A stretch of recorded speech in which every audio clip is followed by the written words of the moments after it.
It has been about a week now that I've owned this nice new WE M&P Compact, or as they call it, the Toucan, or Big Bird, or something in Taiwanese. Can't remember what exactly it translates to, but it's a pretty new pistol that I bought from Airsoft Global. Took a while to arrive, well not really, considering it's from Hong Kong it only took a few weeks. But I got it last week, so I think it's fair that I do a review of it. It came to about $180 or so with the spare parts I got with it, which came to about £100, £110, so not too bad, not too expensive. So I'll start with the instruction manual. I haven't owned a WE gun in a while, but the instruction manual's alright. Kind of broken English, but nothing too important in there, just a parts diagram, which did come in useful, as I'll explain, because I actually had to order a part for this, which was a shame, but I'll get on to that. Anyway, inside I got quite a lot of stuff with mine, as you can see. All of the back straps of the gun do come with it, so you get all those with your M&P, compact or full size. You get one standard magazine, you know I've got two, because I ordered an extra one, and there's also the extended magazine which comes with it. First impressions of the little gun are actually really good. Old WE guns have had quite a bad reputation, and I've got to say that the casting on this slide is really nice actually. It's surprisingly, I suppose crisp is the right word. You kind of expect some of the cheaper guns to feel a bit soft in their casting, sort of like KJW with that thick black paint, they just look a bit sort of soft. But this is casted really nicely, seems pretty strong. Really strong recoil spring in there. All seems pretty well made. It was really good first impressions. It's got a lot of really good details on it. You can see that there's a separate extractor piece. You can actually remove that, which is nice. You've got an individual serial number there, which is covered by a bit of protective plastic. Ambidextrous slide catch. I'll talk to you about the loading nozzle later. Which works, that's nice. This kind of Novak style sights. Again, I'll go into these in a bit more detail later. Slide release anyway. So it's a nice little replica of the of the Smith&Wesson M&P Compact. As you can see, it's quite a small pistol, just a bit bigger than my hand. If I was to grab a contemporary full-size 9mm, here's a comparison to a SIG 226. You can see it's got a good 1.5 inches off the length, much shorter, a couple of inches. It's also very thin. The grip is very thin with the different back straps on, which I was about to go into. Being a WE, you've got a really nice metal slide.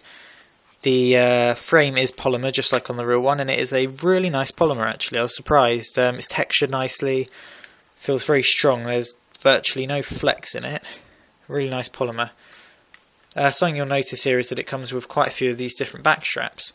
You've got small, large, and small, medium, and large in pink and black, which all of them come with it, which is nice. I personally have the small one because I've got pretty small hands, and that gives me a good grip. To change them out, you simply remove the magazine, turn this part here, give it a wiggle, and that retaining pin will come out. You can then simply push this rubberized piece away, and it is proper rubber. It's nice bit of moulded rubber that goes in your hand nicely. So this is actually the small one, but it does actually say inside small. You could replace it with, for instance, this pink large one, which is actually messing up my camera a bit because it's so bright. You can see that adds a lot more swell. You can see how fat that is if I switch it to the black one. So if you've got a large hand, you're probably going to want that one, but again, it is very fat. It kind of looks a bit ridiculous. It's actually thicker than the SIG grips, I think.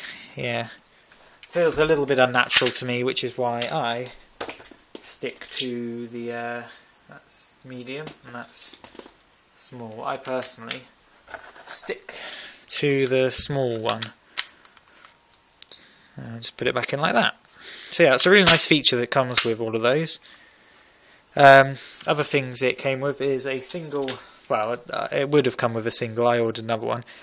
A 16 round magazine, very similar to a Glock 26 style little mag. Just like the actual pistol, I was surprised at how nicely this is cast. Again, I thought it would kind of be soft, not very well rendered, but it's really, really sharp, nicely cast, a really well made magazine. Has a slight extension for your little finger. If you see, if without that, nowhere for your little finger to go, but that acts as a little extension. You've got your gas fill valve there. They're really nicely designed mags. To remove the base plate for whatever reason, maybe easier filling, you just push that back with your thumb and it slides off. And then to click back on, you don't need to do anything, just push it. Yeah, it's a really nice little mag. It clicks in positively. The mag release on the real one should be swappable to the other side. Unfortunately, without modification, it doesn't switch over to this side. So if you're left-handed, you need to do some modifications. But for me, it's fine. Also included is a full-size M&P magazine, which is, in real life, is a 17 rounder, 9mm. But as this is airsoft, it's I believe it's a 24 rounder. It's wrongly advertised as 21, but it is actually 24. It comes with this kind of ugly extension. It's got a picture of the Toucan on there. And whilst it's ugly, I was surprised at how good it feels, especially with the small back strap on. Makes for a really thin grip. Feels, more of a full-size pistol.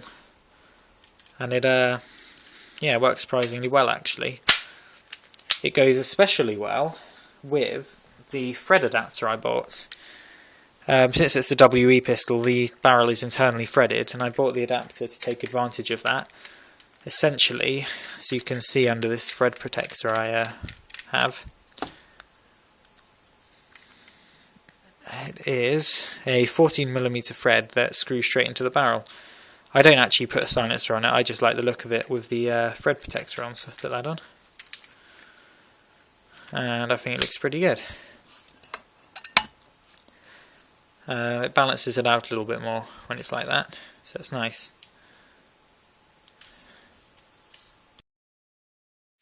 Right, I see that my phone is starting to run out of battery a bit, so I'll have to hurry up. Anyway, as I said, all polymer for the lower, all metal for the top, including the outer barrel. It's got quite not very nice marking, it's just 9mm there, but it's alright. It does rattle a little bit. It also wears down very easily. I'm quite tempted to just polish this down to silver to stop it wearing away, but oh well. It features a short rail on the bottom here. I don't personally own any flashlight or anything or a laser which is small enough to take advantage of that tiny rail, but you might have a really compact light that will go on there. Put that back. Getting on to something which is quite spoken about with these is that it does have quite a few problems. Some of which I encountered are burst firing. When you're firing, if you pull the trigger slowly, it'll do 2 or 3 round bursts. This can be remedied if you look it up online, WE burst fire M&P or something like that. You can actually find a fix, and it's very easy to work on this pistol. To disassemble, you simply lock the slide back, push the slide lock or the disassembly lock 90 degrees, slide it all off. It's very simple to do. It's very similar to a Glock. You just pull it apart. You do a little bit of filing on somewhere, which I can do a video to show you if you'd like, if anyone needs that. But there is a guide online, and that stopped that problem. The next problem was, if I disassemble it again, that it has still got is that as on the large full-size M&Ps, the hop-up, where is it, is actually solid. You can't turn the wheel. To adjust it, you have to disassemble the gun and turn it like that, unless you do a modification, which isn't a problem for me. I've got it in the right place. But it's a slight manufacturing problem that we didn't really bother fixing, which is a shame. Final problem I had with mine is that the rear of the blowback unit, the loading nozzle actually snapped, meaning that it doesn't spring back and forth. This hasn't actually been a problem, it still feeds, but I'm currently ordering a new part. It was probably due to me messing around with it internally a lot, taking it apart a lot, probably weakened it a little bit, but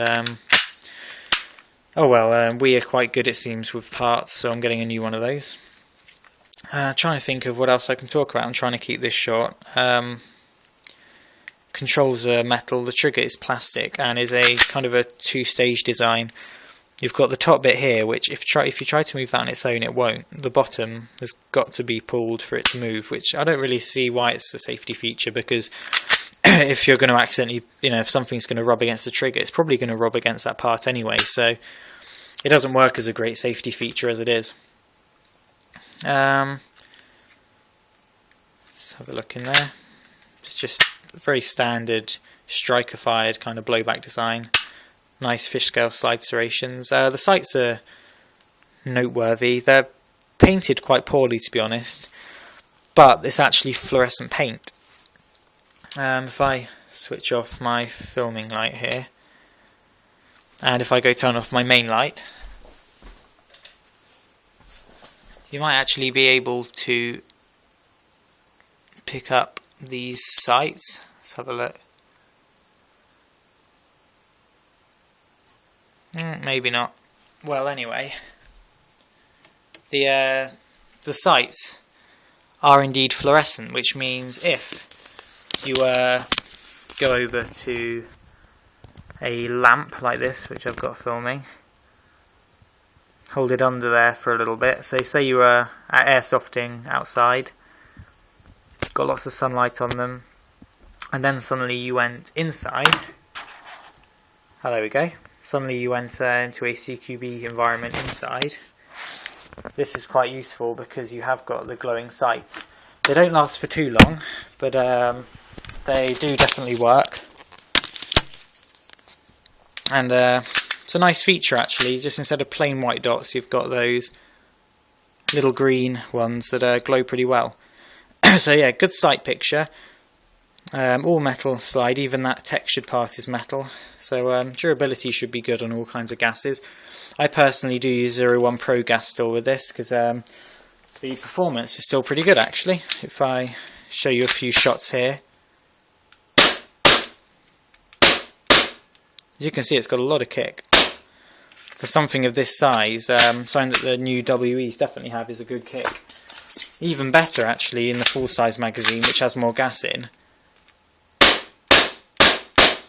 So if you're using a stronger gas like green gas or propane, you're going to get good kick out of this. Gas efficiency is alright, not incredible. It does suffer from cooldown a little bit. But to wrap it up really, it's a nice pistol for the price. There are a few problems which can be overcome. Doing the modifications will make this a good performing pistol. And it's got a lot of details, a separate extractor, glow-in-the-dark sights. They have put a lot of effort into the externals of this, and despite the flaws, for the actual price, which is obviously less than a lot of gas pistols, you could get this for £70 in all from Asia. I don't see why I wouldn't recommend it. Maybe if you're a beginner, I would say get a TM because it'll keep working and working, but if you don't mind a little bit of work, putting a bit of maintenance into your pistols, I don't see any reason why you shouldn't get the WE M&P. More shooting videos of this should be up soon. Thank you for watching.